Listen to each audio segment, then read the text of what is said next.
सुप्रभात you guys. एक तर सकाळी सकाळी असा वेदर बघून बिलकुल उठावं असं वाटत नाही. मस्त ब्लैंकेट घेऊन झोपावं असं वाटतं. पापी पेट का सवाल भाई, एज अ कॉर्पोरेट मजदूर ऑफिस में जाना ही पड़ता है और सच धज के जाना पड़ता है, जो की मन हो या ना हो, खैर जाने दो. एक तर संकष्ट चतुर्थी आहे आज आणि बाप्पाचा दिवस आहे, त्यामुळे माझा उपवासच आहे. इकडे मी ऑफिसमध्ये ना टिफिन वगैरे पॅक करत होती. आणखी काय, जाण्याच्या वेळेसच पाऊस चालू झाला. आता मला ना बिलकुल जादूवाली फिलिंग आली आहे. अपना रेनकोट वगैरे पहनो और जाओ. बाकी तो इथं ऑफिसमध्ये जायला निघाले आणि पाऊस चांगलाच चालू होता. मला असं वाटलं की जास्त नसेल, पण बरं झालं, थँकफुल मी रेनकोट घातला. ते माझ्या नाही, मम्मीचा आहे तो.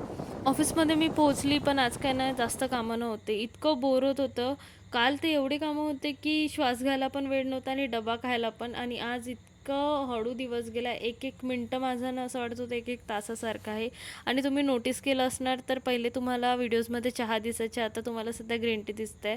ये दिन का है खतम नहीं होता बे. असं करत करत ना मी दिवस कसा तरी घालवला आहे. आणि असंच होता माझा आजचा दिवस. असंच काही घरी तर शूट नाही केलं. आता बाय, उद्या भेटूया सकाळी सकाळी.